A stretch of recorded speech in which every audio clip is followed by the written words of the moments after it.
Eu sou Breno Lucano, o criador e escritor do blog de filosofia Portal Veritas.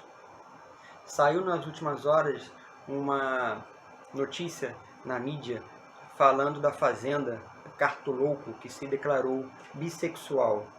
Mas afinal, qual a análise que nós podemos dizer sobre isso e fazer sobre isso? O que a filosofia tem a dizer sobre isso? Continue assistindo o vídeo e vamos juntos descobrir.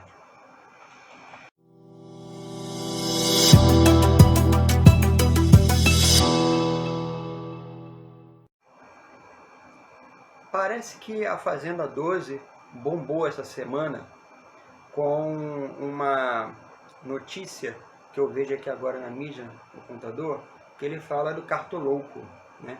Ele fala assim, para o Biel, me usa, pode abrir meu cu para o Brasil inteiro ver, né? Ele fala assim e realmente está em toda a mídia. Isso pode... nós podemos entender isso fazer uma discussão disso, através daquela antiga reflexão que vem desde lá de Foucault com relação às pautas identitárias. Quando vocês forem fazer uma pesquisa sobre isso no YouTube ou em qualquer outro lugar na net, vocês vão perceber que, de um modo geral, quando se fala em identidade LGBT, nós sempre falaremos em termos de eu sou gay porque eu nasci assim.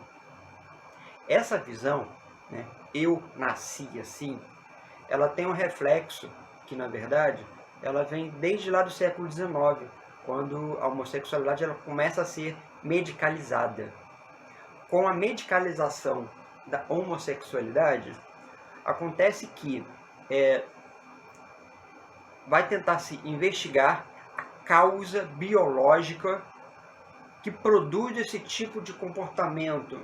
Ou seja, existe alguma influência hormonal? Existe alguma influência de algum gene que foi herdado? Ou, de repente, será que existe algum tipo de gene defeituoso que nos héteros não é defeituoso, mas que nos gays é defeituoso e por isso produzir esse tipo de comportamento? Vocês vejam, falar em determinismo para a homossexualidade produz esse tipo de entrave. Não é uma coisa simplesmente de chegar e dizer assim, eu nasci assim, não foi uma questão de escolha.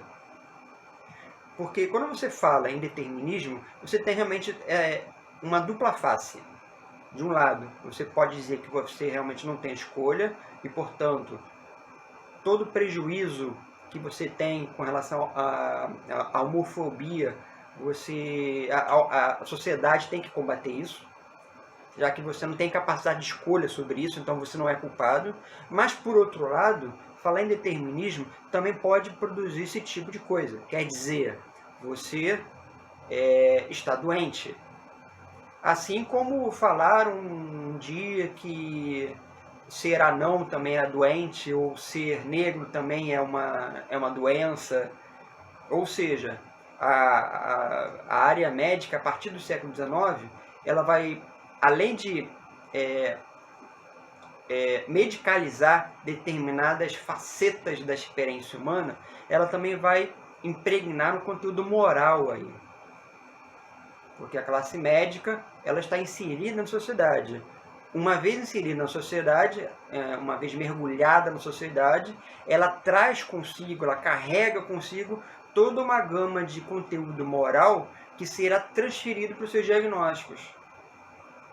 Daí surge aquela velha história com relação ao movimento LGBT, de que eles são doentes, tem que ser curado, tem que levar para uma clínica de tratamento de cura gay, que já existiu e ainda existe, e o governo Bolsonaro influencia muito nisso. E sempre influenciou, né? Bolsonaro sempre influenciou isso e agora, como presidente, ele influencia mais ainda. Via o aparato ideológico evangélico que sustenta o seu governo.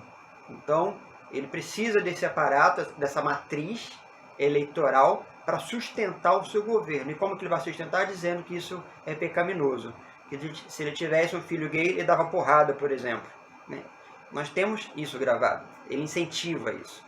Mas por quê? Na verdade, ele está se baseando muito nesse, de uma certa forma, nesse determinismo, nesse aparato moral desde o século XIX. Por outro lado, existe uma outra versão da história, que infelizmente a militância gay ela não vai se utilizar. Tem toda uma explicação histórica para isso.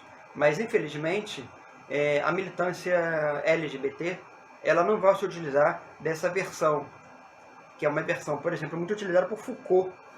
Quando você vai estudar teoria queer não se baseia unicamente na ideia do pré-determinismo. Não, o cara é gay, ele é travesti, ele é lésbica, ele é queer, ele é intersex, não porque existe um gene, mas porque ele quis, foi escolha própria. Então ele começa a falar a partir daí de uma estilística de existência, de um estilo de existência, de uma performance. Né? Judith Butler vai falar muito em termos de performance. É uma forma de ser no mundo, é uma forma de se expressar no mundo. Tenta imaginar duas linhas paralelas que se estendem ao infinito. Você não precisa necessariamente escolher uma linha ou outra linha.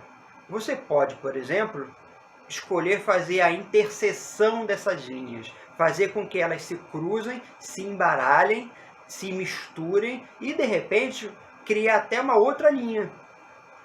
Então, essa experiência de criar estilos diferentes, de criar gêneros diferentes, é algo que o gay, mas não só o gay, né, o LGBT, não só o LGBT, tem. Na verdade, o hétero também poderia fazer muito bem isso. E não se trata de copiar um padrão heteronormativo unicamente porque ele vai dizer que esse é o melhor. Casar, porque o casamento gay, o casamento hétero, é uma instituição boa e por isso o gay quer imitar. Mas você poderia criar uma outra situação. Ele poderia criar uma outra condição de vida. Ou seja, criar um novo estilo, criar um novo gênero. E eu acho que, na verdade, a militância perde muito nisso. Porque ela fica realmente muito baseada na questão do determinismo. E eu acho que, nesse sentido, a Fazenda, essa discussão que veio da Fazenda, ela levantou à tona isso. E serve para que nós possamos, então, pensar e repensar sobre os estilos e sobre o tipo de existência que nós podemos ter, sobre a nossa existência como sendo um bloco bruto, que é jogado no mundo e que a partir daí você começa a dilapidar e dar o formato que você quiser. Começa a dar o odor que você quiser, começa a dar a textura. A textura é muito subjetiva. A textura ela é única, ela é individual. Daí parte a estilística da existência. Espero que vocês tenham gostado. Compartilhem à vontade esse vídeo e vamos debater o tema, né? Nós devemos amadurecer essas questões. Compartilhe também a nossa página no Facebook. Visite a nossa página no Facebook, nosso blog, Portal Veritas. E não deixe de acessar nosso curso de Introdução à Filosofia, que eu vou deixar o link aqui embaixo. Até a próxima!